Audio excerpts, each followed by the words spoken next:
And we are back. Welcome to another edition of the Sportsport. And we are back. We got the full crew in the house. That is what it's all about. The Yankees, out of any team in the league, are the best equipped to handle a blow like this. I think there is a higher power at play here. He's due law of averages. That dude is the ultimate scrub. It's trash. Yeah. Every person you have in there is fucking trash. Next game, you're going to see a big performance. You can see it in the end of the game, and I'm just totally stoked and excited for this. And we are back. Welcome to another edition of the Sportsport here on a Wednesday. And once again, it is the Barnes, Tony, and Zach show. How you gentlemen doing today?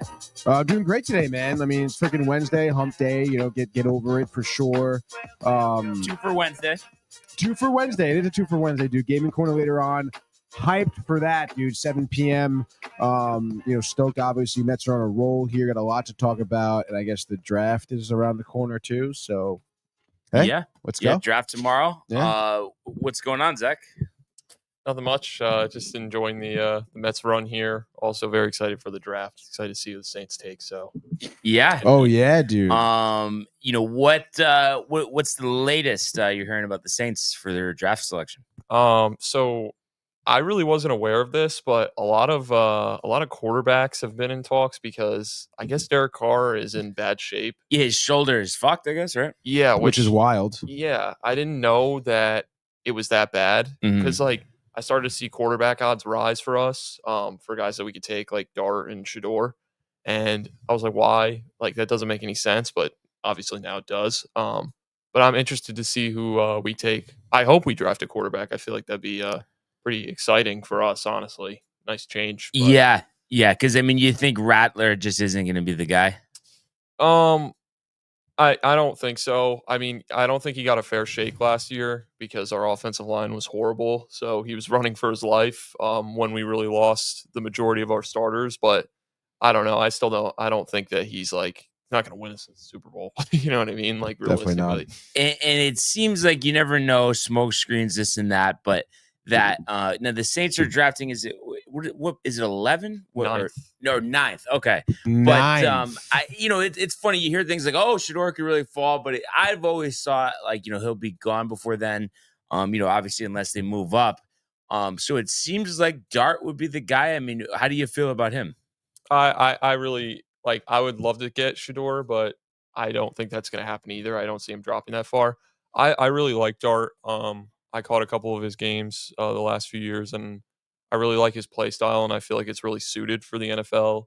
There might be a little bit of a learning curve there, but I think overall, like that's a good person to take a chance on. We really have nothing to lose, so I mean, with the position we're in, we're kind of just a middle of the road team at this point. So I wouldn't mind taking a flyer on him and just seeing what he can do. Yeah, I think that makes the most sense. To give you guys a chance to really, build with somebody, to kind of stabilize that quarterback position for the first time since Breeze retired.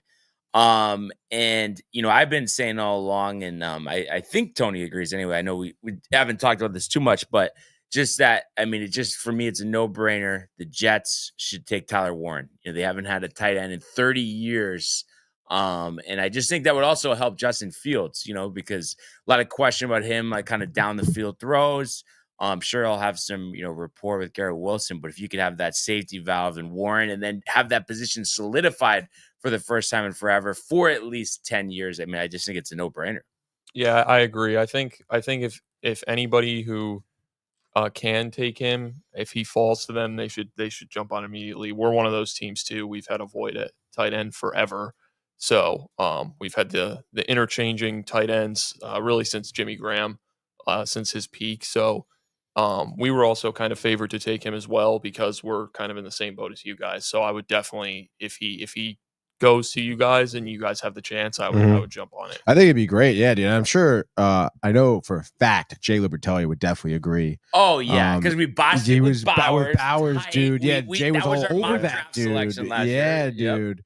And Jay has talked about that, how the Jets haven't had a tight end in forever. Mhm. And I like that call with Fields too, dude. It Yeah. definitely will help him out. And again, I mean, like Fields, like I don't know, like I'm like pretty happy with handing the offense over to Fields. So I mean, I have high hopes for him this year. Yeah, no, and Josh B's always liked him. He said he's just a little tight that we didn't draft him, but I mean, I think at this point What are you gonna we do? have him. We don't have Zach Wilson anymore. We don't have the enigma of Aaron Rodgers. It is and it's time to move forward. Pretty huge indictment on the drafting process if you think about it. If you do draft a tight end this year, it's like, well, you missed out on Fields, you missed out on Bowers too. It's like Now you're gonna miss out on Warren and watch Warren make the Pro Bowl, Right? Yeah. oh rookie my year. God, dude. And, I mean, if that happens, it really like what is the scouting department like? What are these guys doing at that point? If they don't draft Warren this year, I mean, that'd be wild. Yeah. So that'll be interesting. So the draft will be tomorrow. And be interesting to see, how it falls. I always enjoy it. How are you with it, Zach? I mean, do you typically watch the majority of the first round, for the NFL draft? Yeah, of course. I think it's honestly, it's that bridge for the NFL that keeps it exciting all year round. I think like that's Really? I think Because everybody's talking about it's now and then it's training camp. Like this is the thing. I mean, I guess, yeah. Right? I mean, what else? I just think like, especially for like the spring football leagues that really try to like gain momentum, they just can't. Because there's always something going on. The NFL just uses them to try out rules. Exactly. Yeah, no, literally. So I'm definitely very excited for that.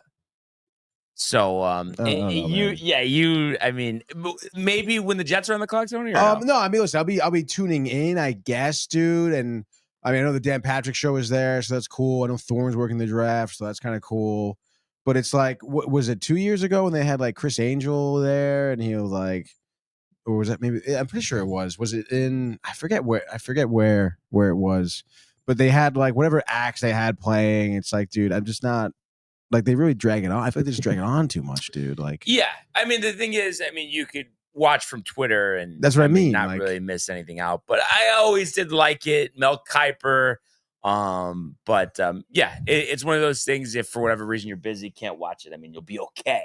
Yeah, and like I don't know. Does anything exciting really happen? Just trade. That's what I mean. Like. But it's just like also, I mean, you're excited about your team's pick, and then the other stuff is like, okay, it's like interesting, but like I said, I mean, you can follow along on Twitter, so not a big deal. But that's it happens probably what to be I'll be doing. Yankees are off tomorrow, so it is kind of the entertainment of the night. Are the Mets off? Watch some hockey playoffs, please. Okay, are the Mets off? I would think so, right? Yeah, because today's the third day, and then they finally get a day off. If they're like 12 straight days. Gotcha.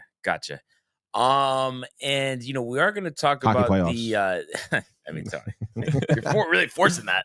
Ask Ernie about the hockey playoffs, right? Dude. And I guess I want to talk Zurich and a little Let's golf, do it, dude. but let's get to the comments for the Ernie batting leadoff today. Wow, all right, let's go, Ernie. Pull up the comments here. Yeah, dude. Ernie not often lead off. I feel. Josh B, the time change thrown off. Oh, that's right, dude. Change of schedule. Ernie starts us off saying "You're." Says Lakers by 9. John Pollock says hello. Mary Material says hi, fellas. Hi, Mom. And Ernie says, hey, fish boy, how's it feel to be wrong? Luca with a 30-piece Mago habanero, 9 tequila sunrises, 12 fish tacos, and a Lakers dub. There we go. Wasting no time. Good to hear from Ernie, John, and Mary, right of course. After Pollock. And then he says hockey playoffs are the most important. Who said that? John Pollock. But I don't know. There's just no juice for me right now. I mean, but wouldn't you say though that they kind of are because there's the playoffs, it's pretty huge. You're not really followed NBA. Yeah, I don't know. Just disappointing. You had to watch some, man. You get excited. I'm telling you, if you watch a game, like the level of hockey it's like Four Nations at this point. Like it really is. Like the way these teams are playing, it's like we're watching Four Nations again. There's just really, I'll probably watch a little tomorrow night. I think you maybe should. Sunday night, that'll be it. But because I'm Sam Friday night and then Saturday Yankee game with Matthew. So I mean, maybe later on Saturday night. But it's like if I miss it, it's just not. It just the Rangers. They really. Was just really disappointing. And And I hope they could rebuild because it was the last thing I expected. Mhm. I mean, at the bare minimum, I mean, you're making the playoffs. So to not make the playoffs, I mean, it's just shocking, Tony. You know? Yeah, no, I mean, I was just. I think shocked as almost anybody, you're you know? handling I mean, it better than me at this point. Well, yeah, I guess it. I mean, you guys, everyone saw me after the loss. I mean, it was pretty tight for a while, but you get over it. For fans, there's always next year. And I don't know, dude. Part of me coming into this season kind of, I wouldn't say new because, like I said, I was surprised as anyone. But just the way last season ended, the prior season, I mean, I really thought that the Rangers were going to win the cup. Like this year? No, last year. Oh, okay. And when they got knocked off, I don't know. I kind of knock it off. Kind of knew. I kind of felt like they're probably not going to be back here next year. Or at least with this much. I mean, but there's no juice, way. I mean, dude. the percentage of them not making the playoffs for you this year must have been 0. No, yeah. I mean, I said that already. If Yeah. you were listening, I don't know what you're doing over there. I don't know. I mean, you're kind of waxing. It's just like I don't know, dude. What are you doing over there? Are you waxing, dude?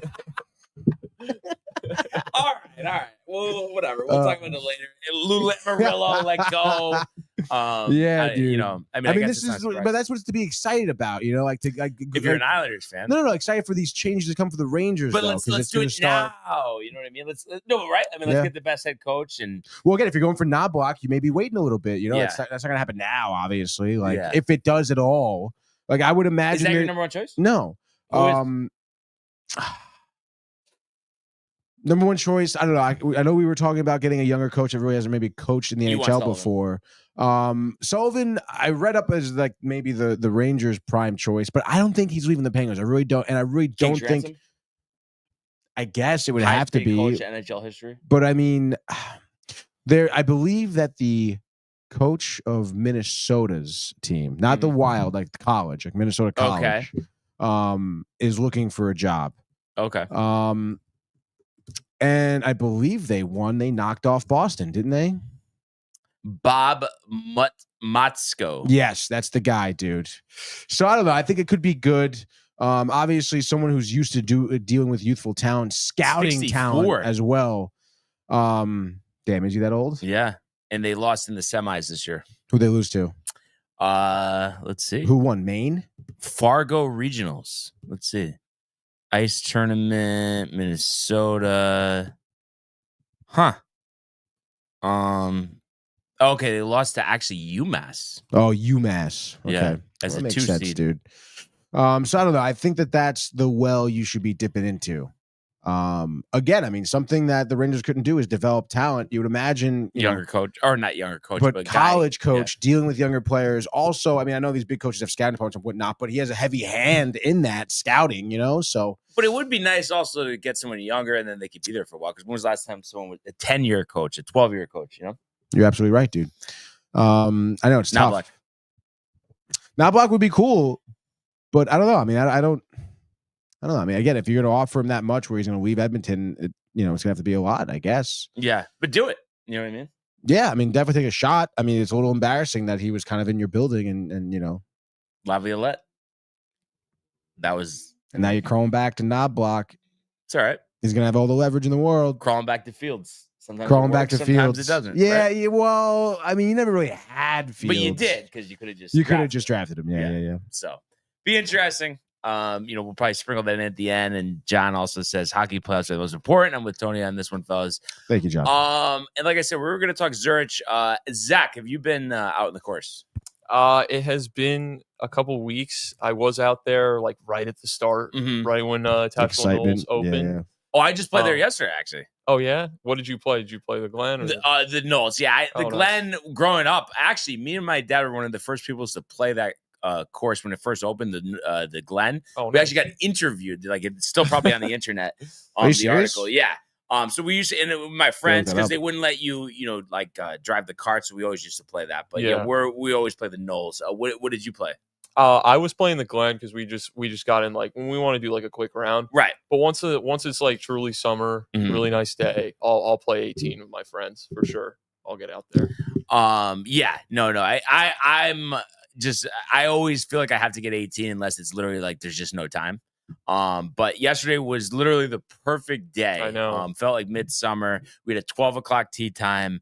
And I was riled too. Couple holes on the front did me in, went out with a 48, but came in with a 4 over 40. So I was riled 88. And I was surprised too. I don't know about you from playing that course over the years, but typically I've always thought compared to some of the other courses around that the greens are a little slower. They were lightning.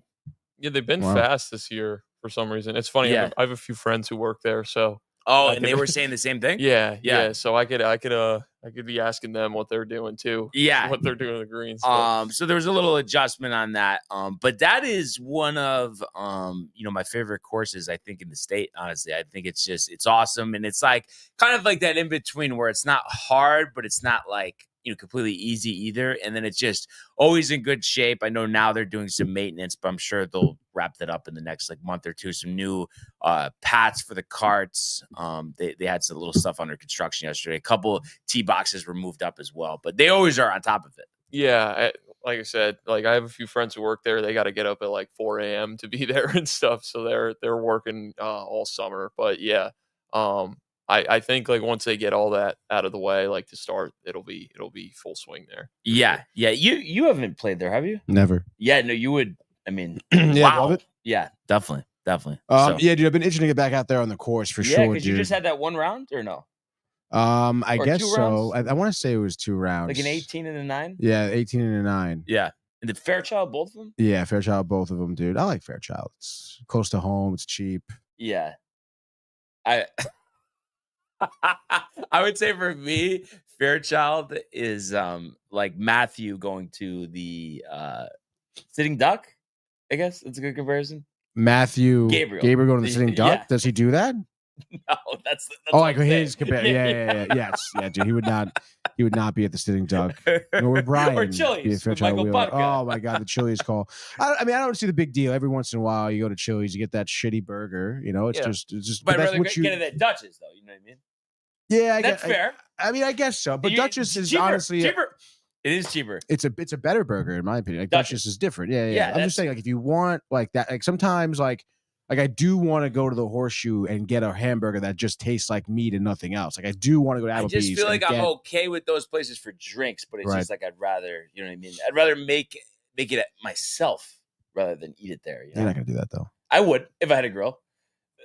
No, because I'm saying I think a grilled homemade burger possibly is the best. Oh, yeah, definitely is, dude. No matter where you're gonna. You don't have a grill at your house? No.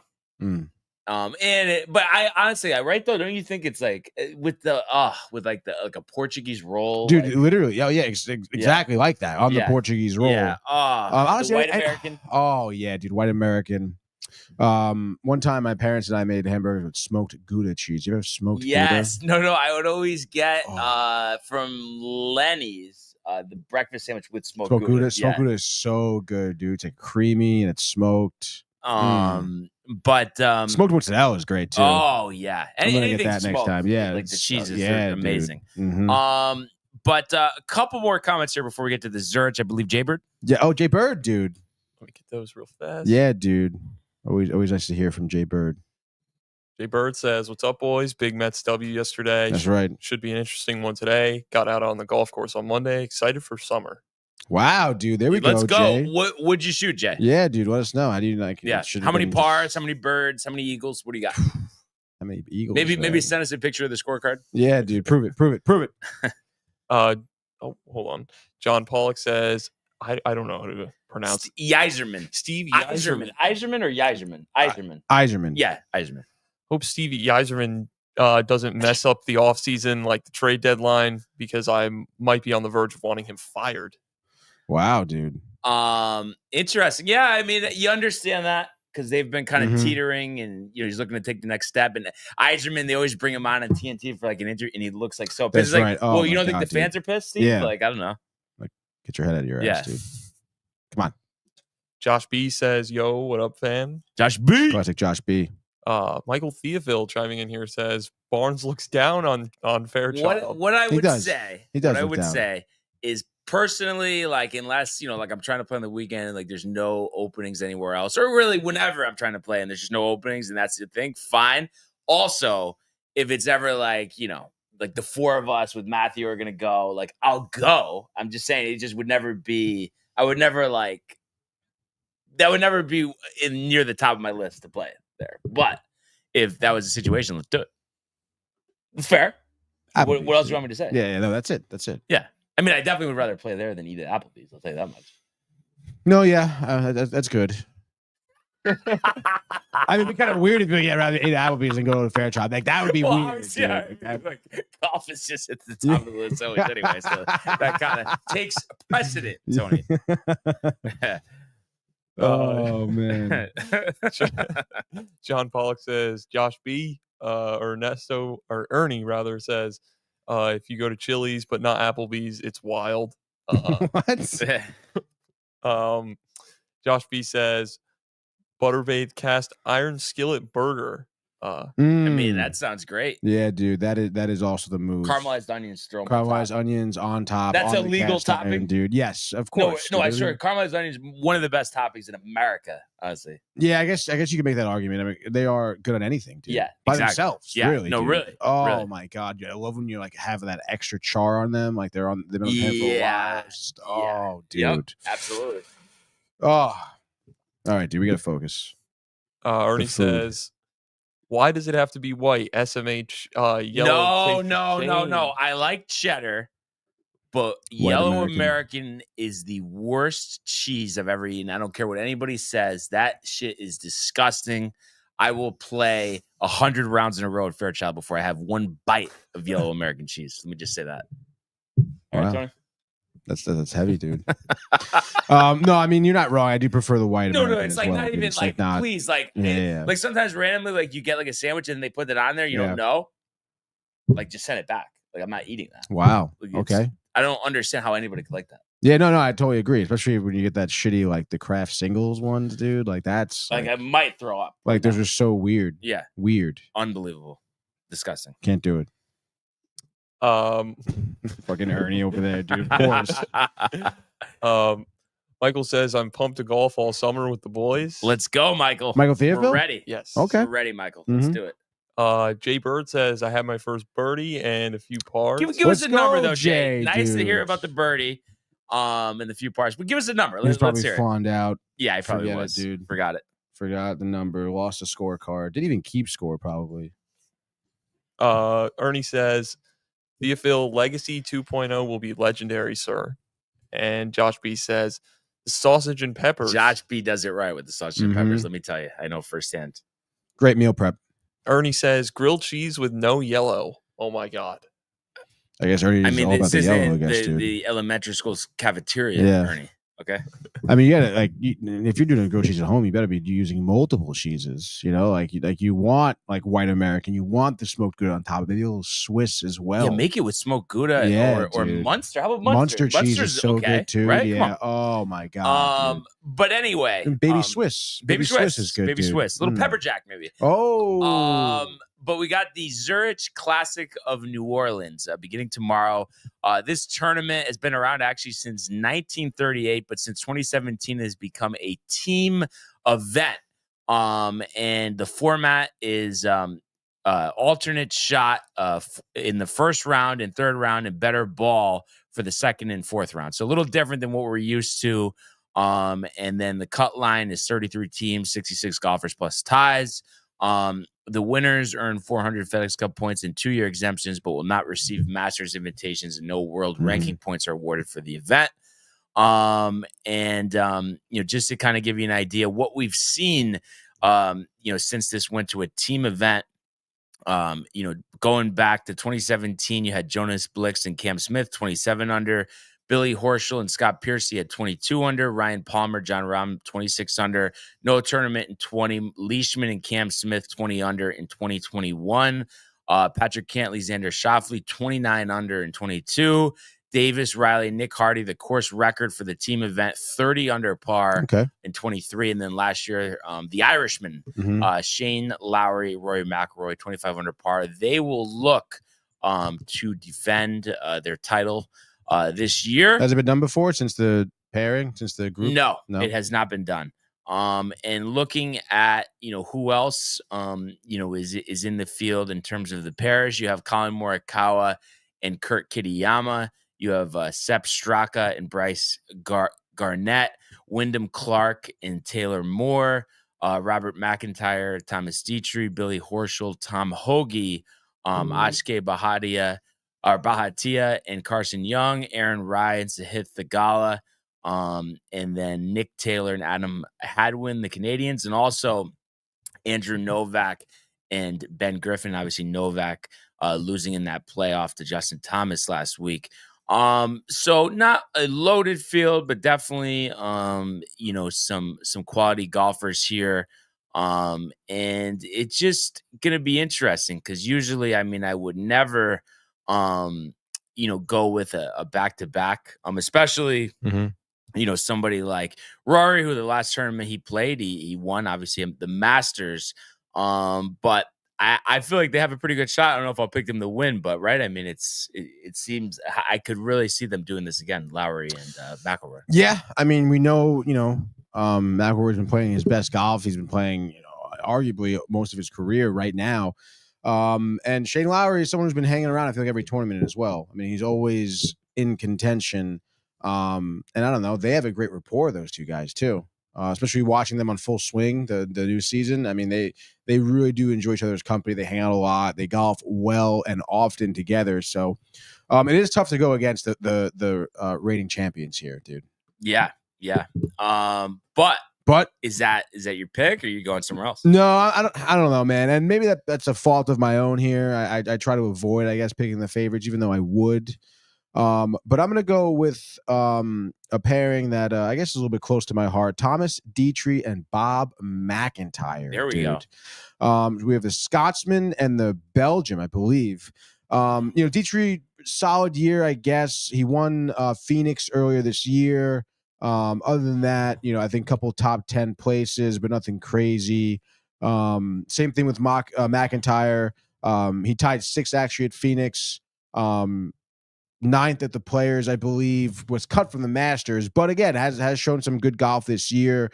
These two guys, I believe, tied for 8th last year, so they were in the running last year at the Zurich Classic. So I don't know. I don't think it's too far-fetched to think that they could be in there now, maybe taking advantage. Maybe Rory is, maybe he has a little hungover. We know Shane Lowry likes to party and drink too, dude. He's probably partying up with Rory, celebrate the Masters, whatever.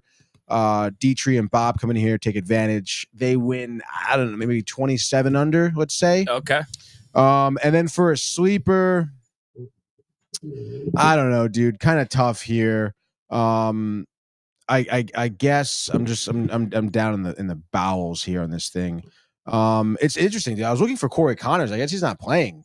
Yeah. Because normally him and I think Nick Taylor would typically be paired up. But Hadwin is with Taylor. Hadwin's with Taylor this year. So it was kind of tough. I would have picked Connors because obviously his play at the Masters, whatever, dude.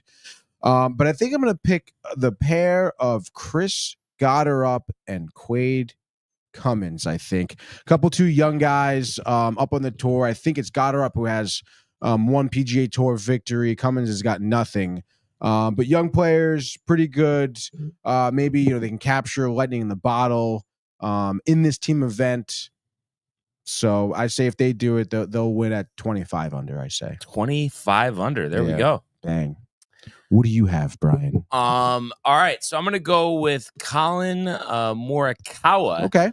And Sepp Straka. I think it's a good pairing, and Morikawa has a couple runner-up finishes this year. Was my Masters pick. Unfortunately, came up a little shy there, tied for 14th. Didn't have a great week at the RBC, but feels like he's really due to have kind of a signature week, if you will. And I think the pressure is taken off of him. Being that it is a team event, so it doesn't come down to every single one of his shots. And we know the ability that Colin Morikawa has, and kind of like, it's not Sepp Straka, he's with Kurt Kitayama. But regardless, I think they're gonna have a big week, and I'm gonna say they will win at 29 under par. And then as a sleeper, and I forgot to mention this on Monday, and I don't know if you saw this, the collapse of Joel Damon at the Punta Cana Championship. No. Bogeyed the last 3 holes, had on 17 missed a 3-footer. Had he made it, it would have been at least a playoff. But he had, he led the whole tournament, set the scoring record the first 2 days. Our guy. What the Punta hell, Cana, dude? I mean, he probably the drinking. Yeah. So kind of tough. But I'm gonna say him and Harry Higgs, the other guy who had the hole in one, took off his shirt at TPC Scottsdale. So I think if they win, they're gonna break the tournament record and shoot at 34 under par. Just go absolutely nuts. Maybe Damon found something and maybe he realizes that's it. Maybe he's gonna put the bottle down for now. Do you think he was hammered and that's why he was? I mean, is it not possible? It is possible. That's why I'm bringing it up. Like, I'm finally going to win a tournament again. Yeah. So that was kind of crazy to see. And then Garrett Higo ended up winning that alternate event. But so those are my 2 picks. Coverage gets underway tomorrow, 8 a.m. ESPN Plus.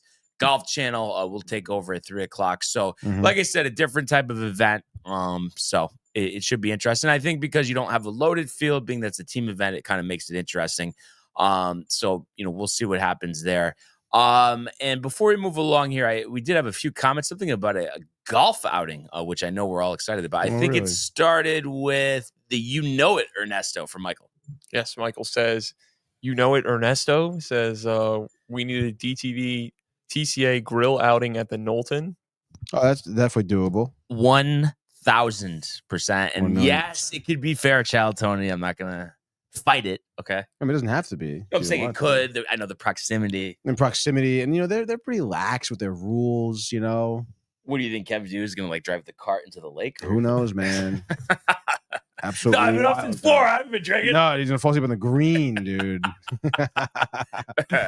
Oh gosh, that's so funny. Ernie says, "Yeah, we can fight." Josh V says, "Yes, we need that, Michael." Michael says, "Let's start organizing, Josh. Golf outing to grill post." Yeah, let's do that. Throw it out there in the TCA chat and Twitter. Absolutely. For sure. Derek's Ho 2017. Connor Anna says, "Hi there." Classic Derek Ho move. Yep. There he is. He's just some guy, dude. You don't even know. No one knows him. He's not real. And John Pollock says, M. Pavon / V. Perez is my pick. Yeah. So going with Matthew Pavone and Victor Perez. The Frenchman. So, they're going nowhere, John. I'm sorry. They make a cut. Watch out for the Canadians. Nick Taylor. You never know. Those Frenchmen. They're going to be surrendered. They're going to surrender. White flag. French. We'll see. But let's go now to the world of Major League Baseball. It's deep to left. It's 700. Albert Pujols. Yeah, what a play. Stop it. Yep. And Alonso cracks one of the Mets win the ball game. Out of sight. And it works at 100 miles an hour. 14 strikeout. Too deep to left field. There it goes. See ya. All right. So unfortunately, another tough one for the Yankees. A close game. Had the lead early, but unable to capitalize with some runners in scoring position late. So drop the second consecutive game here to Cleveland, 3-2. And you go back to the beginning of this game, got off to a good start. First pitch, Ben Rice, leadoff homer. So good to get him back in the lineup after getting hit in the forearm the other day. And he's just been unbelievable this year. I like him batting leadoff, that's for sure. And after that, Aaron Judge singled, but then unfortunately, which was a theme of this game, you didn't get much from everybody else. You had a Bellinger strikeout and a Goldschmidt, ground into a double play. So went to the bottom of the first with a 1-0 lead. Will Warren was dialed in, only got 5 outs his previous start. And it was kind of interesting. He let up a leadoff single to Stephen Kwan and then did not allow a hit till the 6th inning.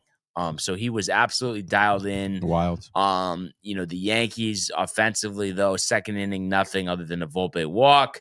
Will Warren, looking pretty good in the second inning as well, picking up another strikeout. Third inning, Judge singles. Judge 4 for 4 this game. Imagine if he had got some help. You only gave up 3 runs. You should have been able to easily win this game. But again, the strikeouts, the groundouts, nothing. 1, 2, 3 in the third for Warren. Fourth inning, couple walks, but then Volpe grounding into double play. Volpe just has really been going through it like a few of the other Yankee batters that we'll get to, but nothing in the fourth. 1, 2, 3 again in the fourth for Will Warren. Nothing in the fifth for the Yankees as well. 1, 2, 3. Warren, though, 1, 2, 3 fifth. So looking like, maybe he could go 6, maybe even into the 7th inning. And then we get to the top of the 6th, and Tanner Bybee, doing a great job, holding the Yankees at bay here.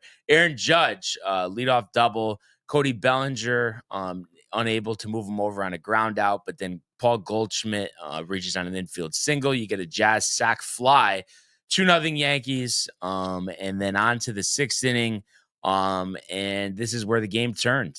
We mentioned Warren not giving up any hits since the first batter of the game. Stephen Kwan singles to right. Then he gives up another single to Jones, and that was it. So he's pulled. They go Mark Leiter Jr., big strikeout of Jose Ramirez. But then first pitch, to Manzardo is a wild pitch. The runners were running, so Stephen Kwan able to score from second, which is just kind of ridiculous. So that that made it 2-1, and then the Manzardo ends up doubling to make it 2-2. They get a ground out from Santana for the second out of the inning, but Bo Naylor walked. And then just an unfortunate Anthony Volpe bobble. First, it was ruled an error, then overturned to a hit, but that gave the Guardians a 3-2 lead. And, the Yankees had opportunities after that. They were able to hold Cleveland at bay, but were not able to capitalize on them. One runner on in the 7th, but you had 2 strikeouts and a ground out, so nothing there. Tim Hill, doing a good job in the 7th, 1, 2, 3. Hunter Gaddis comes in to pitch the 8th. Judge leadoff single, but then Cody Bellinger flies out. Judge steals second, and then Paul Goldschmidt, who has been good, strikes out. Jazz walks, but then Volpe strikes out. And Volpe strikes out. I mean, it was an embarrassing strikeout. I mean, this pitch must have been 3 feet outside. Just really no awareness right now for Anthony Volpe, and you just hate to see that. Luke Weaver, been nails all year, of course. A 1, 2, 3, 8th inning. And then the 9th, I want to say Cade Smith threw 5 pitches to retire the Yankees, in order here. It was just embarrassing. I mean, he does throw hard, but Jason Dominguez, first pitch fastball, lines out to center. Austin Wells gets under it, flies out to center, and then Oswaldo Cabrera grounds out. So you lose this game 3-2, and it was just a waste. Will Warren, one of his best pitching performances, of the season. And really, I think the telltale thing here, I mentioned, Judge 4 for 4, the rest of the lineup, 2 for 27. So, that's not going to get it done. And, I always talk about runners in scoring position, 1 of 6 with runners in scoring position.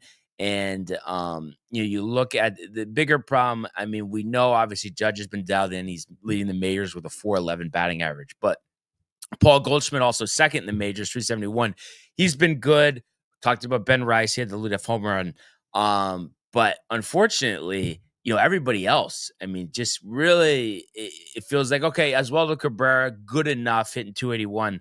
But, Austin Wells, who didn't start this game, came in after Pablo Reyes pinch hit for JC Escarra.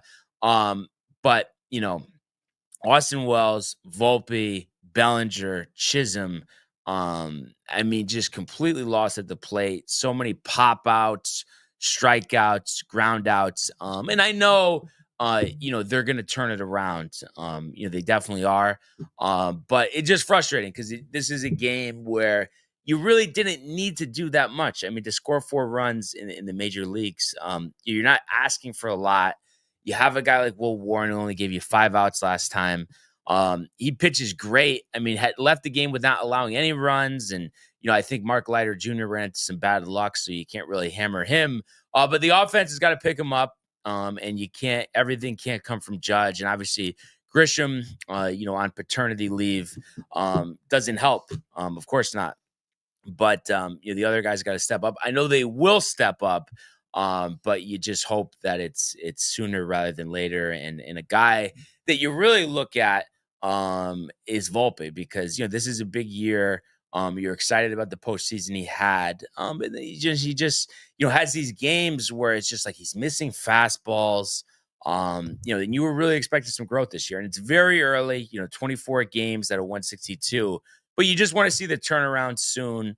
I think that is what takes his team to the next level when Aaron Judge gets help from, his whole lineup, not just Goldschmidt and Ben Rice and Trent Grisham. You need the other guys to come through. I know they will. And you hope that it just starts today. You got an off day Thursday before a 3-game homestand against Toronto. So got to get the job done today. Carlos Rodon was great in his last outing. Arguably the best of his Yankee career. So he'll be on the hill today. Quick turnaround, 110. And he's opposed by Luis Ortiz, who has struggled on the mound this year, a 5.48 ERA. So this is a guy, I mentioned the Yankees struggling, the batters who are struggling. You want to see them jump all over him. And sure, you look at the numbers and, he did allow 10 runs in 2 starts between the Padres and the Angels, and then has pitched better against the Pirates and the Royals. But no excuse not to knock him around here. Salvage this final game, and then, go home, 15-10. What do you think it is with the bats? I mean, you talked about Volpe, Jazz also struggling. I know he had that home run 2 games ago, but still, I mean, what is he batting, like 180? What you're saying? Like, what is the problem? And even Volpe, what are you seeing that's like specific? Like, why are discipline? Well, Jazz hits fastballs. That's not a problem, but discipline's a problem. And then Volpe is the combination of both. He's missing fastballs, and then, I mean, like I said, that strikeout in the 8th inning was embarrassing. So you got to just be prepared. And 2, I think a lot of guessing. I mean, stop with the guessing. The other night, Jazz, I mentioned, struck out on 3 straight fastballs. It's just, you could read and react, especially with 2 strikes. I mean, you're guessing with 2 strikes. I mean, that just doesn't sound like a good approach. So it's just making the tweaks. I know the guys are capable. I'm confident Rodon will set the tone today. And this is the game to turn it around. And then you get a break, bullpen reset, and you want to have a big series, against Toronto. So that's it. And you got to do it. I know they will do it. But it's just frustrating, when you're waiting for it to happen. And you just had some games here recently, which, you could have won. Obviously, you want to get these lumps out now. But that, you could be decently better than 14-10 right now. But, in no way, shape, or form are you buried. And it's just got to be, on to the next day. Let's go. So we'll see what happens. Like I said, 110 Yankees, a half-game lead on Boston right now in the AL East. It is nice that the rest of the division isn't doing well. Yeah, so yeah. I mean, it's not like you're 14-10. I mean, that's not. You're maybe a tick below where you'd like to be winning percentage-wise. So yeah, I mean, you're right there. So just figure it out. You will figure it out. But just as a big of a fan as I am, just you go game to game and you're just frustrated. So. Did you like the way Warren looked? Or oh yeah, he looked great. You know what I mean? And then like the 2 runs. I mean, after he's gone from the game, you could argue did he deserve to stay? But you were just trying to get out of Dodge. You couldn't. But that's it. You can't dwell on it. You have to move on. And I know that's what they're going to do. And then Ernie says a revenge series for them. Torpedo bat people. And then John Pollock says, got to beat San Diego today to win the series. Need the points, specifically when you're playing at your home ballpark. So that's right. Pivotal game there between the Tigers and the Padres. And 6 in a row for your guys Mets. So I know you're riled. What do we got? Yeah, dude, definitely a little riled, especially against a team like the Phillies. And a pretty big win. We'll take you through some of the scoring here. Then I can just pull up my guy here. Sweet, dude. So here we go. On the mound, we had Griffin Canning, who's making, I guess, his second start since missing a start due to illness. But nonetheless, he comes out here. And honestly, I thought he was kind of due to get popped. I know the Phillies right now against the Mets aren't doing well. But I still think, Bryce Harper is still a great hitter. So is Bryson Stott, who's been obviously hitting well already. But I don't know, just because of this first inning leadoff single to Stott, Schwarber gets a single. You had runners at the corners with 2 outs earlier on. I just thought, all right, man, even if we get through this first inning, Canning maybe doesn't have it. Seems like one of those days where he gives you 4, lets up 3, and doesn't put you in a situation to win this game. But he does get out of this inning, gets Castellanos to fly out to center, ending the inning, stranding, Stott and Schwarber on the bags. And then in the bottom of the first, the Mets offense just go to work. Speaking of leadoff hits, Lindor with hitting another leadoff hit. That's got to be like his 5th or 6th this year. Absolutely ridiculous. That the way he's been batting, which is great. And then Soto grounds out to fielder's choice. Lindor is out at second. So Soto's on first, 1 out. Alonso grounds out, brings up Mark Vientos. Coming into this game, Mark Vientos was 1 for 22, dude. He has not been doing great at the plate. He's had some marginal defense so far, but does seem to be getting something going after yesterday's game. Does rope this to left field for a double, scoring Soto, makes it 1-0 early. And then Vientos actually advances to third on a wild pitch right after that. But the inning, the Phillies get out of it. But I just think in terms of Griffin Canning to come out there in the second, with the 1-run lead, I think made all the difference to him because, I don't know, that second inning, him walking out seemed like an entirely different man. He comes up here. Unfortunately, he does end up giving up a run. But like I said, Kepler comes out. Kepler strikes out swinging immediately. Realmuto ropes a double. Bohm reaches an infield single, which, listen, I don't think that was the infield's fault. I think we do give up a lot of infield hits as a team. But nonetheless, Rojas after that singles to center, scores Realmuto. Bohm is on second. So in a little bit of a grind here, Canning gets Stott to ground out and then Turner ground out after that. Does give that 1 run. But like I said, did seem to come out that second inning a little bit more decisive with his pitches, some better location. And then that was the 1 run he gave up all game, which was great. And then speaking of getting the lead back, we go to the bottom of the second. Again, Lindor, quick to go to work. This inning starts off with Acuna being walked. Then Azokar hits a single. Kind of a weird play. Azokar getting called up because Nimmo was sitting on the bench yesterday. He just has a big lead, and then the pitcher goes to throw to first, and he just kind of gets caught all of a sudden. And then because of that, Acuna on third ends up taking cutting the distance down to half between him and home plate. And then of course, I want to say, I forget who had the ball. I want to say maybe it was Stott. But quick throw to third, gets Acuna out at third. Azokar obviously stays at second. But Lindor ropes a single to right. Azokar first to home, scores, makes it 2-1. Which I don't know. I feel like for me, that's maybe one of the bigger differences I'm noticing with this Mets lineup is the speed they have. Yeah. I can't tell you how many times last year I watched players go from first to home. Not often. Not a lot. And I've seen Acuna do it twice. I've seen Azokar do it here. I think I even saw Taylor do it once this year too. So the base running has been aggressive and rewarding for the Mets so far. So I love to see that. Again, just relying on scoring on singles, which is great. Just, get the ball into the field and use some speed around the bags. Love to see that. And Canning, I think maybe it was top of the 5th, maybe. Yeah, it was top of the 5th here. Gets to a little bit of trouble. Stott, again, leadoff single. Strikes out Turner, walks Harper. Okay. And then you have Schwarber grounded the first. Harper goes to second, Stott to third. So you have 2 outs. Runs in second and third. Castellanos is up, and Canning absolutely fools him with a slider that was way outside the zone. So again, big spots. Canning was coming up successfully, which was great, dude. And that was it for his night. He had 5 innings pitched, 7 hits, 1 earned run, 5 Ks, 1 walk. So yes, giving up some hits, but limiting the walks, limiting the earned runs. Again, I'll say it after his start yesterday. I mean, he's definitely exceeding expectations, which is great. Speaking of that, we'll fast forward to the 7th. AJ Minter, a guy out of the pen who I think has also been exceeding expectations. It was 3 up, 3 down for him. I know Harper has been good against the Mets this series, but just even having him up with any moment he could hit a home run to tie this game up. He strikes him out with a fastball, blows it right by him the end of the inning.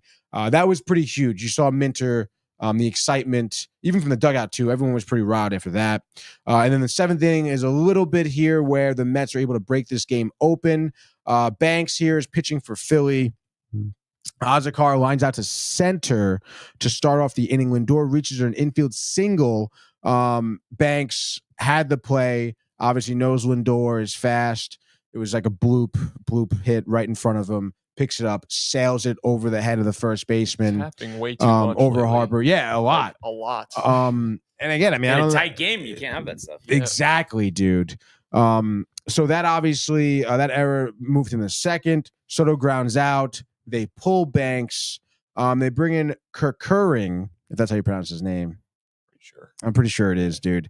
And wouldn't you know it, here comes Pete Alonso, ropes a double here to left field, scores Vientos, scores Lindor, makes it 3-1. Vientos gets a walk after that. They intentionally walk Winker. Why would they do that? I don't know. Because he has a 1 home run, I think, this year. Like, he's not hitting well. So they pitch it to Renz, who ropes a single to left, which scores Alonso and Vientos, makes it 5-1. Winker to second, but then Taylor pops out to end the inning.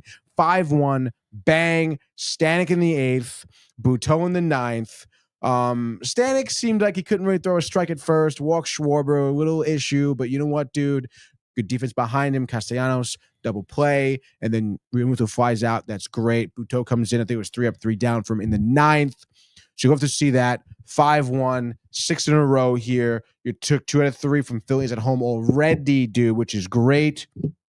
I think the script I laid down for the Mets yesterday, I think really worked. Obviously, you got a little bit lucky. Sanchez left the game after 2 innings, I think, or 3 innings. Yeah. Forearm tightness, which was great. Because I was saying yesterday, if you get to this Phillies bullpen early, they will give up runs. Because as of before yesterday's game, the Phillies bullpen in their last 10 innings gave up 18 runs.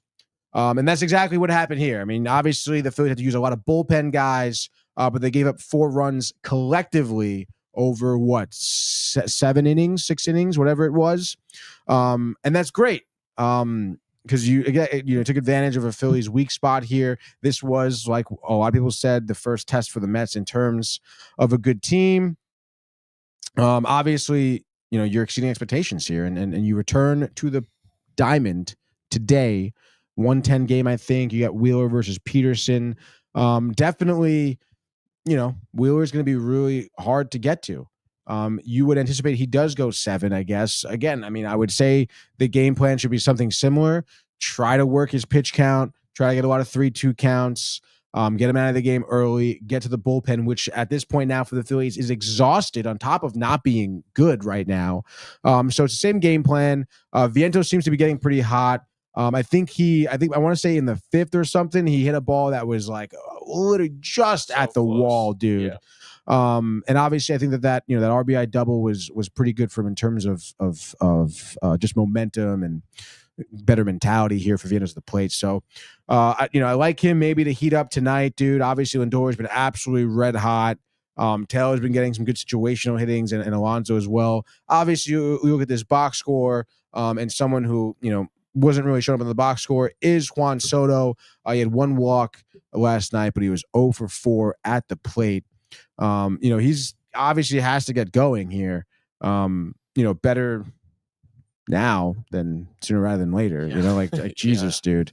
So we'll see what happens. I don't really. Again, I still think the bottom half of this lineup is struggling. I mean, we mentioned Winker not doing well. Acuna doesn't get on base very often. When Beatty's playing, he doesn't get on base very often. Taylor can get on base some more. Obviously, when Nimmo's playing, he doesn't get on base a lot either. A lot of this is, being carried by Lindor and Alonso. Obviously, Soto with some good situational hitting. And other players do, like Terens from last night, but it's just so few and far between, You really want to get those guys going a little bit more consistently. Not to say Terrence hasn't been doing well. I think he's exceeded expectations. Obviously, he's someone you didn't expect to be starting this many games start the season. Yeah. So he's had some good hits. He looks good defensively behind the plate. But you want, Acuna, you want Taylor, you want Vientos to start to get going, to get, just more consistent, good at bats, because right now, like I said, I don't have much confidence if they come up in a big moment. I really couldn't believe Vientos was able to score Lindor in that first inning, Yeah. So that was huge. Obviously, you're on to the next here.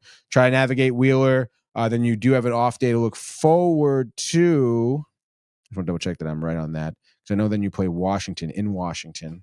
Looks like, yes, you do have the 24th off, and then you have a nice little weekend set, 4-game set actually, on Monday, a little wraparound here against Washington. So, and then it's back to just no fucking days off ever. I mean, that's why they play 162 in 180 days. Yeah, that's absolutely right. Days. So let's fucking go, dude. Let's go, David Peterson. Now, were the picks updated yesterday? I haven't updated them on my own. How about you read them off? I'll give you a little assistance there. Yeah, absolutely, dude. Trying to think, I must have had the Yankees in the over, so I think, right? Yeah. So I got you. Yeah, for sure. You had Yankees over, right? So that's 0-2. Oh, and then I picked the Mariners. Mariners in the under, which is 0-4. Oh, really? Okay, 0-4. And then what was the last one? Royals in the over. That's 1-1. 5. Yeah, so 1-5. 1-5. So that makes you 14-10. Back. Oh, that's tough. I'm sorry, Brian. And then what about you? You had the Mets. So I had the Mets in the over. So that's 1-1. Dodgers in the under. Dodgers in the under is 0-2. So that's 1-3. 1-3. And then D-backs in the over. D-backs in the over is 1-1. So it's 2-4. 2-4. So that sucks, dude. 12-12. Okay. I guess that is. 2 games back. But we got a lot of games to choose from today for another edition of the MLB 6-pack brought to you by the Hirsch Law Firm. Is it your turn to go first? I think I went first yesterday. I think so. Yeah, that makes right. Yeah, because I think you headed over to the Bronx first, dude. Yes, so you could head over to Queens first. Wheeler popped. Peterson, Cy Young. What do we got? Oh my God, dude! I don't think so. I mean, I wish. I really do. MLB song I think is on page 2, Zach, by the way, or 3. Okay, word. Wrong button. Sorry. Oh my God, that's so funny. Good timing for that button. Yeah, I guess so. Here for Zach Wheeler, dude. I think he pitches well. Sorry, Zach, can you just lower the music to 10? Yes. So Zach Wheeler, obviously, we know the history against the Mets, the history with the Mets. He probably will pitch well. I'm trying to think in the postseason he pitched well against them. I want to say he did serviceable. I say he throws a quality start, 6 innings, maybe 2 earned runs, maybe Alonso a 2-run blast in the 4th to put the Mets into the lead 2-1 after Peterson gives up a first inning run. I'll say maybe a solo shot to Harper, or maybe he gets some trouble. I can see Peterson first inning, few hits, runner maybe comes in. Down 1-0, settles down. Okay, the off speed, the fastball, whatever for him. And like I said, that 4th inning 2-run bomb by Alonso makes it 2-1. We get to the bullpens where I could very decisively say the Mets bullpen have been outplaying the Phillies bullpen here. It's going to be Kranick. It's going to be Diaz. I think Stack was working on back-to-back days. Maybe Brazoban, Danny Young, we haven't seen in a little while, so maybe he comes out as well. The pen, who've all been doing great. Young, maybe a little spotty. Obviously, Diaz, a little spotty in the 9th, too. But nonetheless, I think going into the top of the 9th, okay, Mets do have the lead. I'll say maybe it's 4-2. Diaz slams the door. No bottom of the 9th. Mets win this one 4-2. That's me, Mets and you're under, Brian. All right. 110 Progressive Field. Not going to get swept. Can't do it. Maybe Stanton comes in. He did it another time when they were facing a sweep at home. Speaking of Stanton, he did take batting practice on the field yesterday, so that's a good sign. I know they had said best case scenario Memorial Day weekend, so if we get that, that'll be definitely a welcome addition to this lineup. But for today on the diamond, I mentioned it earlier. We want Rodon. to dial in just like he did last outing. And I think he will. This Cleveland offense isn't robust. I think it's about getting off to a good start, maintaining it. I think he will. I think he's going to have another 6 shutout innings, and I think he will be aided by the strength of his offense. I think they get on the board early and often, knocking out Luis Ortiz in the 3rd inning.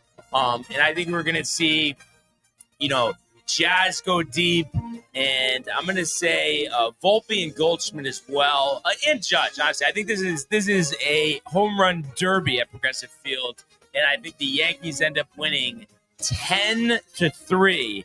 The Yankees in the over. I like that call here, dudes. What do I want next? I guess I'll go to Houston. Why not, dude? The Astros taking on the Blue Jays here. Looks like you have Busto on the mound against Francis. Both guys, serviceable, 3.13, 3.18 respectively. I know I picked up Pena yesterday, and he had like 4 hits for the Stros. I think that they absolutely clobbered the Blue Jays 5-1, it looks like. So I'm going to go with the Stros again on the back-to-back. Oh, my God. Is it going to be an over or under is the question. Over-under set at 8.5 here for you, Brian. I want to say it goes under. I think Houston wins this one 4-3. Pena, I think he's on like a fucking 14-game hit streak right now. So make it 15. Why not? Stros in the under. All right. Let's see. You had over for the Yankees, right? I did. Okay, yes. cool. Just making sure. I am gonna go back to the well. Let's go with the Royals. They had been, struggling, to start the season, but did win yesterday. I think they win again. German Marquez hammered, and I think Michael Lorenzen, who's been okay, 4.57 to start the year, delivers 6 shutout innings for the Royals. And I think Sal Perez, a 3 home run game, as the Royals shut out the Rockies here, 6-0. So give me the Royals in the under. Let's go to Minnesota here, the Twin City, baby.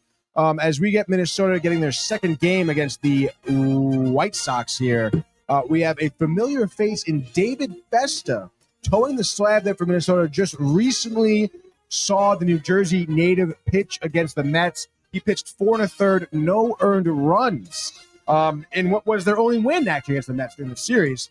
But nonetheless, here, I think he'll pitch well against the White Sox. You can really maybe see him coming into his own.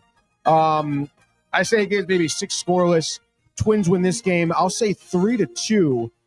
So that's Twins and the under for my 3rd and final, Brian. All right, 3rd and final on my end here. You had Royals in the under? Yes, I did. Sound like me over there, Tony. I am gonna go. You're waxing. I could have had at least some type of chuckle there. Jeez. So I was writing it down. I was focused. I was dialed in here. It's like me with the Mets segment. Royals in the under, dude. I'm gonna go with the Giants. Yeah, we just leave the under. room. Baiting the Brewers. Once again, Freddie Peralta's been good, but Logan Webb is a legend, and I like the Giants at Oracle. I think a low-scoring game again. Webb, 7 strong, only 1 earned run. And I'm going to say that you're going to see Willie Adames hit a 5th inning granny. The difference in this one, Giants 4, Brewers 3. Giants in the under, just like that. 6-pack MLB. Let's go. Time for the grid. Go, go, go. Bang, dude. The immaculate grid. You can keep the music going if we want it during the grid. I kind of like it during the grid. Up for you real fast. Yeah, dude. No rush. Let's see what we got, dude. Oh, I saw Cleveland. Atlanta. Okay. Bartolo Colon. Pitch for Atlanta? Pretty sure for 1 season.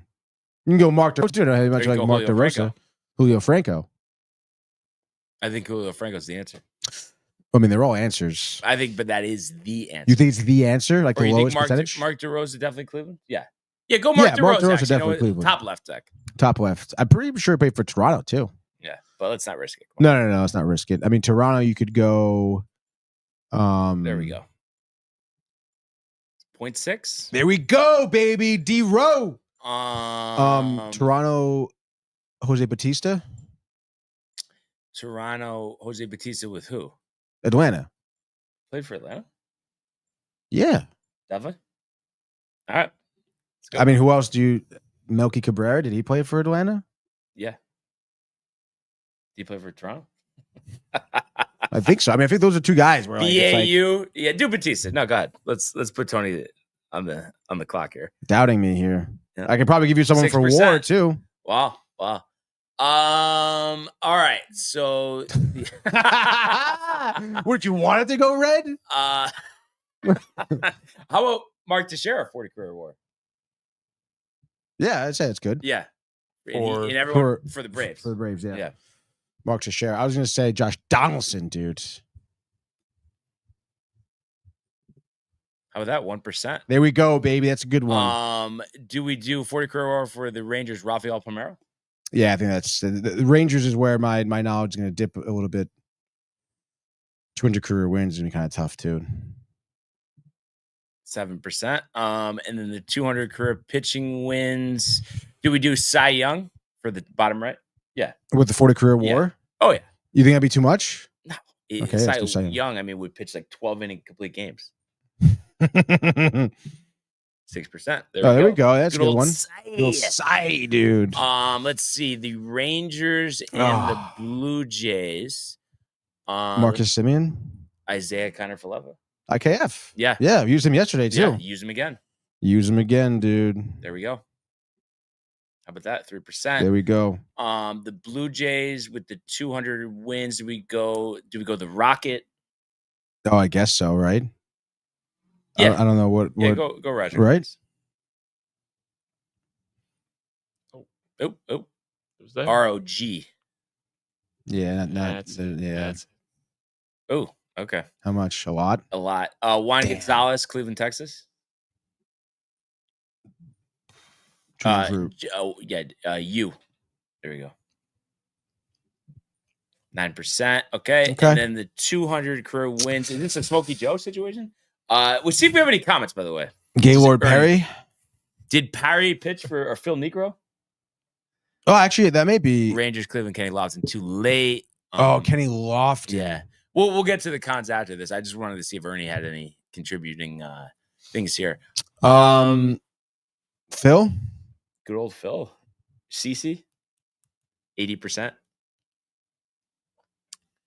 Trying to think about other pitchers, but it's just not many modern day pitchers have 200 wins, you know? Cy Young? I don't think he pitched for Cleveland. No, I don't think so. Did Smokey Joe pitch for Cleveland or no? I'm pretty sure he just pitched for Boston. Oh, for Boston. Okay. Yeah. Just go with CC and live with it. I guess. You think Phil didn't have it? I don't know. I don't know either for sure. Yeah, go CC. It'll be another 33% probably, but it's all right. Yeah. 31. Okay, 97 inside of 100. All right, not bad, dude. In, out, nobody getting hurt. That's true. That's true. And then what do we got from Jonathan Schnackup, I think is how you say it. I've never actually said it before. But it's JD, but JD. I didn't know if Zach knew it was JD, so. Now Zach knows. Yeah. Now I do. He says, are the Mets for real? They have a history of starting hot, but fading late this year feels different. This Mets pitching staff is really good. Soto is slumping, and the Mets are winning. Yeah, I mean, I don't know if we need the floss right now, you know? What? No, kidding. The discussion yesterday with the emoji. Oh, that's right, dude.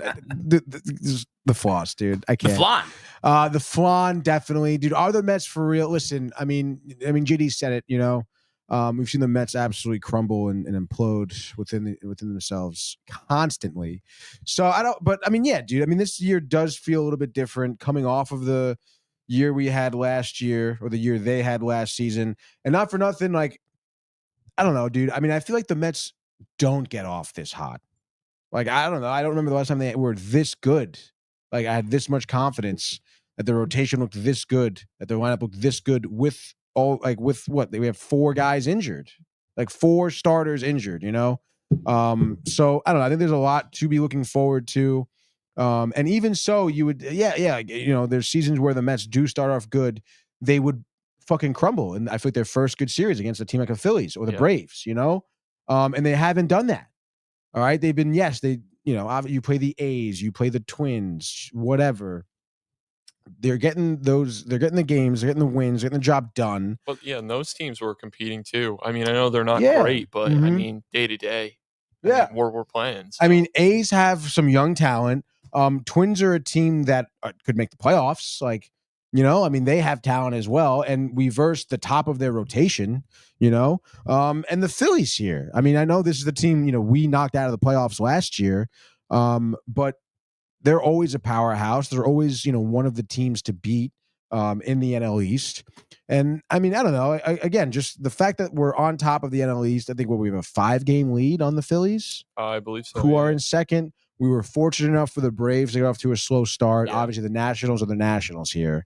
But it feels good in a season where it seems like to make the playoffs for the Mets, you're going to have to win your division. I mean, you kind of like your chances right now. Yeah. Because the wild card race is going to be an absolute shit show probably between the Padres. Just like it was last year. Exactly, dude. And the Giants doing well too. And then not to mention like any other team that does well. Like not even just the NL West, like there's going to be other teams clamoring for a wild card spot. There's going to be Philly. There's going to be Atlanta. Like you have a lot of really high competitive teams, gunning for wild card spots. So winning your division is ever more important.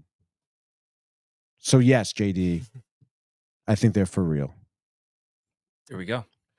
Ernie says, actually opposite JD, slow start, strong finish. So them hot early is a good sign. Love Ernie. Ernie can spin it anywhere he wants to make him sleep better at night, even though Buck is hitting him up late at night, keeping him up. But the fact of the matter is, I mean, I don't know. This team does seem different, but I think also you have to be realistic. It is a long season. Exactly. And there's going to be ebbs and flows. There's going to be ups and downs. But we've not seen Lindor start off this great. We haven't seen the rotation be this good. We haven't seen the bullpen be this good. But what I'm saying is, though, but you never see a season, no matter how good or bad a team is, just each month mirror each other. No, of course they're all not. going to be different. They are all going to be different. Yeah. But I'm not going to sit here and say, oh, they're good now, so they're going to be bad later. No. That's not how that works. But I don't think but I think to think like that they're going to win 110 games and run away with the East would be like a little delusional. I think they'll be in the mix, right? And it could be the East, it could be a wild card, but I don't think really like what you were expecting going into the season has really changed. Honestly. Not necessarily, but again, if you want to think about this time last year, rock bottom. Right. So, I mean, this is an absolute breath of fresh air. You had Alonso, who also coming off not a great year in the regular season, raking. Right. Yeah. But at the same time, I think it might have been better than what people thought. Because, like, how many people hit 35 home runs and was it around 100 RBIs last year? Oh, you mean like his just stats? Because his batting average is a little low, but for these days, was it really that low? Well, his batting average was very low. But what was it? 240? I think if that. But I'm saying, I mean, it's sad, but there's a lot lower averages. There is every day. But again, I mean, if you were watching games in big moments, regular season, it was few and far between for him to be showing up. It was Vientos showing up in the regular season. It was Alvarez. It was Lindor in the regular season. It was not him showing up in big spots. He was striking out in those spots. So 240, 34, and 88. I mean, but if we, looked through the major leagues and how many guys had 34 home runs, 88 RBIs, probably not that many. Yeah, that's but if he was just good morning, Renee. But if he played consistently, like he would have had a record year, but he didn't. Yeah, but I'm saying all I'm saying is it was still way better than. I think people are talking like it was 190 with 29 home runs. Well, I think just I'm sure as you could appreciate this for as a Yankee fan too. I mean, your expectations for him were high.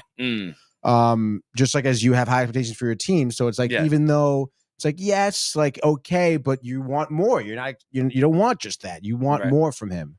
And it did help out. Obviously, he hit some great home runs in the postseason.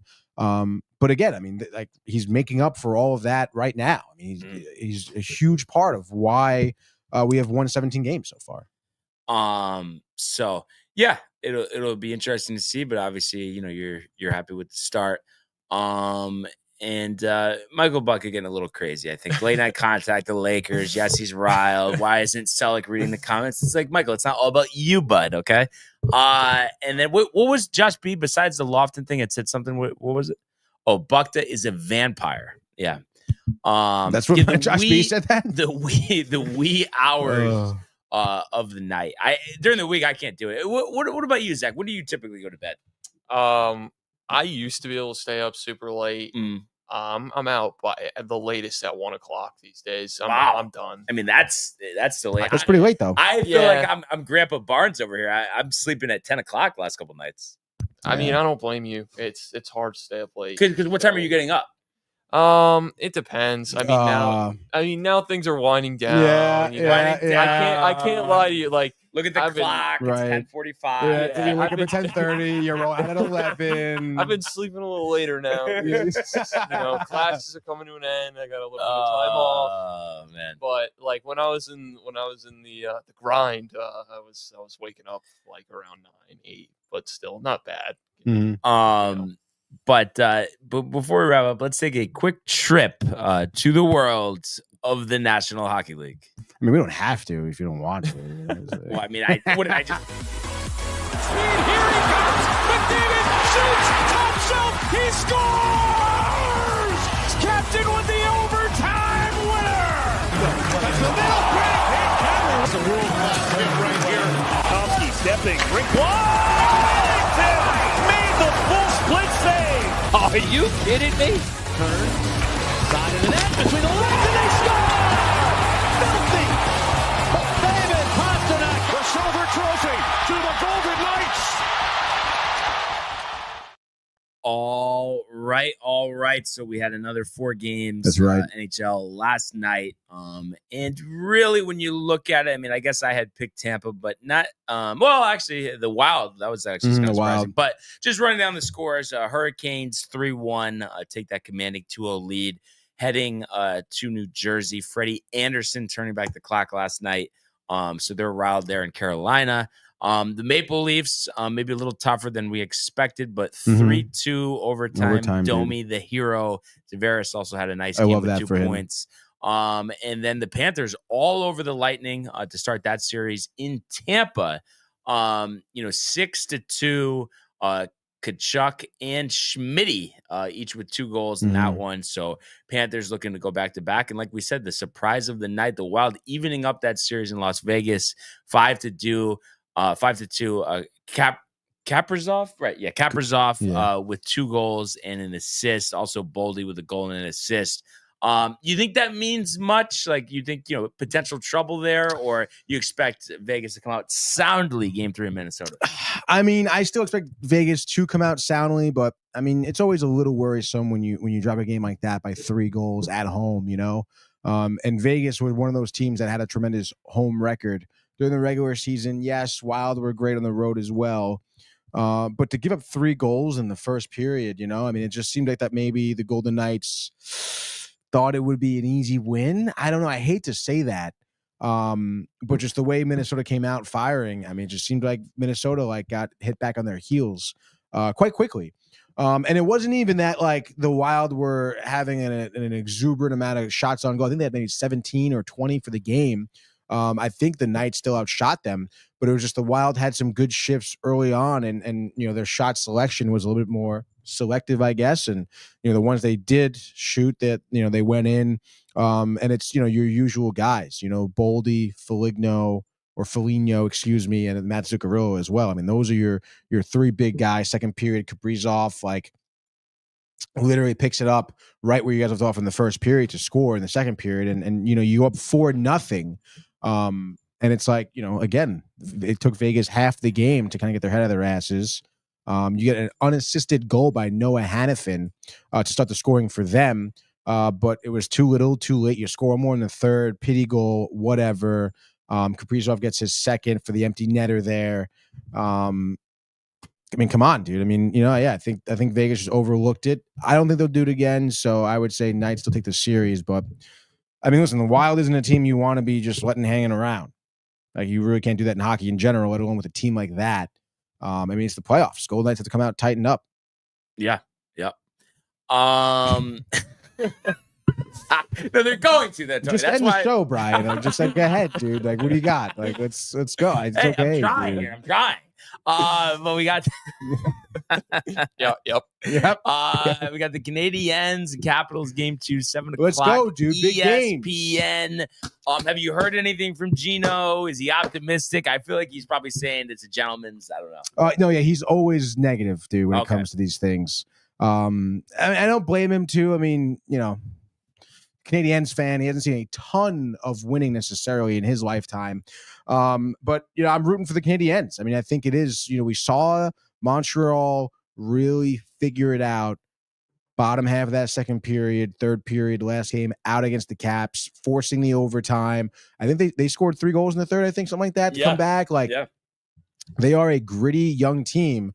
And listen, if they come out as fast as they were in that third period and play the entire game like that, the Caps have some work cut out for them. Yeah, so it'll be interesting to see how they respond there. Mm-hmm. Big game with the Avalanche and the Stars at 9:30 following the Canadiens game. I'm expecting Colorado to kind of lay the hammer down. I think they're disappointed to drop that last game. But I think that'll be a good game, maybe a high scoring game too. So I think it should be exciting. But I think I'm thinking like a 6-4 Avalanche victory, maybe. Yeah, I would say so. I'm trying to see. I know they activated Landeskog. He didn't play last game. Didn't play last game, but are they gonna play him this game? Like healthy scratch. We're scratching game 2 overtime loss. We know that, dude. This is 1 day ago. They want to keep us on our heels. I guess so, dude. Really that he was scratched. Damn, dude. Like it doesn't really say much. I don't care. Play this fucking guy. Mm-hmm. Okay, dude. First of all. Second of all, even if they don't, I still think Avs win this one. I mean, listen, good for the Stars for dealing without Jason Robertson, getting a win. But listen, we're in Colorado now. Okay, this isn't Dallas. This isn't American Airlines Arena. I think it is. Which is definitely an arena I would love to go to. I don't know if you've seen that in the broadcast, but the green lights everywhere on the stairs, like the atmosphere there in Dallas is tremendous. But like I said, you're at the Ball Arena in Denver. Okay. Colorado's gonna show no mercy. I think home ice takes a huge advantage here. Like you said, would you say 5-2, right? I would think something like that, dude. Gabriel Landeskog or not, dude. I think Kel McCarr scores 1. Watch out for Brock Nelson too. Yeah, gritty player. He's due to put one in the back of the net. Yeah, absolutely. So, and then it was the game of the night a couple nights ago. You get the Kings and the Oilers again, 10 o'clock TNT. Oilers looking to even that series up. Probably not 11, but maybe 9 goals tonight. I think it'll be a tight game, but I think the Oilers will bounce back. McDavid showing why, he's one of the best in the game. Yeah, no, I mean, I listen, I mean, they're obviously going to keep it competitive, just like the Canadiens. Oilers, scored a shit ton in the third period, forcing an OT. Kings come out with the dub. Which I still think they'll win today. I don't think they're going to lose a game at home, the Kings, honestly. If the Oilers are going to want to take this series, they're going to have to do it on the road. I do think high scoring, too. I know Kings, great defense. But Oilers, I think, are going to come out really fucking pissed, dude. I think McDavid right now is probably shouting in the locker room at his team to get it the fuck together. And I would anticipate, honestly, a better outing from Skinner. I know his numbers don't really say great things about him in the regular season, but I think down the stretch, second half of the year, he was better. I mean, we saw some good games he had against good teams to put the Oilers in the position to be in the playoffs, to boot, dude. So I think he'll do well. I can see the Kings taking this one. It could actually be in overtime again, but I would say lower score, maybe 4-3, 3-2, something like that, dude. Yeah, so that'll be a good one tonight at 10. And then really other than that, a Yankee lineup is out. No real changes, which I'm surprised about. Obviously, Austin Wells getting the start today after Escara did yesterday. But sticking with the Rice, Judge, Bellinger, Goldschmidt, Jazz, Volpe, Wells, Dominguez, Cabrera, with Rodon in the Hills. So you're going to need, like we just talked about earlier, Bellinger, Jazz, Volpe, Wells. I mean, they gotta produce here because they're in key spots in the lineup. And obviously Boone showing confidence in them. So hopefully they're able to get the job done. What would you change in the lineup today? I mean, I was thinking about this before. I would maybe put Ben Rice behind Judge and have Oswaldo Cabrera lead off, keep Goldschmidt in the 4-hole, and then probably maybe have Dominguez switch with Jazz. Mm-hmm.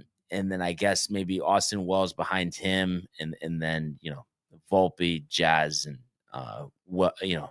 to finish out the lineup. But 1 o'clock game, 110, yeah, 110. So the Mets lineup is that. You want to go through that?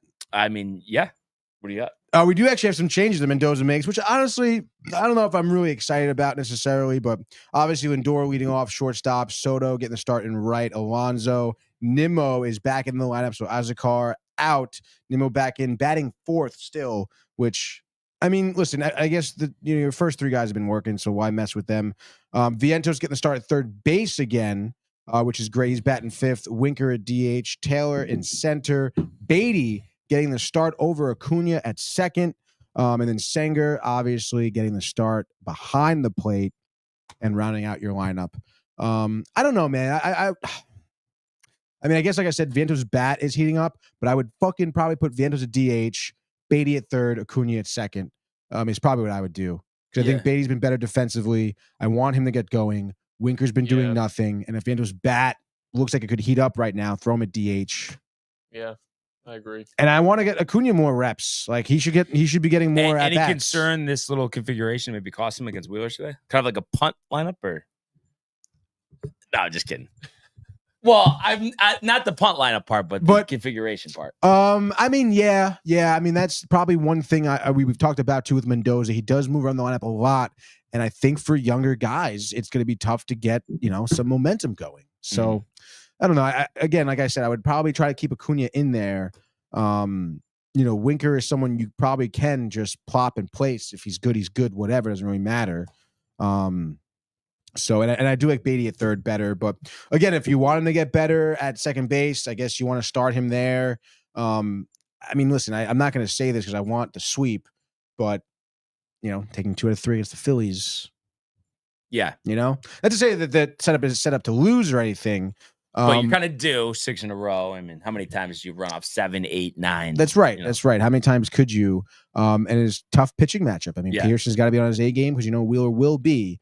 So we'll see what happens. I have high hopes. I'd love to fucking go to this game on a game like today. 110 cheap tickets. But that's how it'll be for the 12th. That's right. That's right, dude. Which looking forward to the 12th, dude. It will. Ernie, but see, that's what I mean. Like, if I go today, like maybe with another Met fan, nice and quiet, no one really bothers me, dude. Nobody's gonna bother you, okay? And I didn't even bother you. I didn't say anything to you directly at the game. Okay, I was talking to Soto. Okay, let me talk to Soto. All right, I mean him go back. He threw me with baseball last year.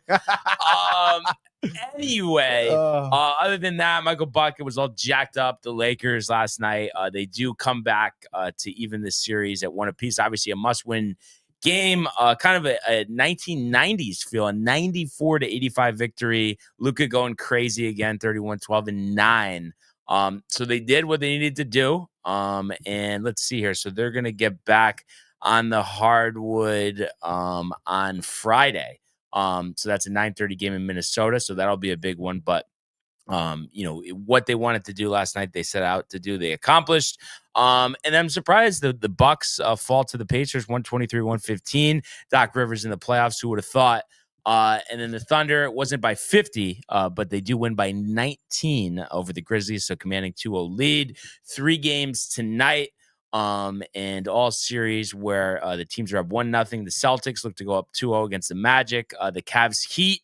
Cavs looking to go up 2-0, and then the Warriors as the 7th seed looking to take out the Rockets here up 1-0 right now. So we'll have to see what happens. But that's right.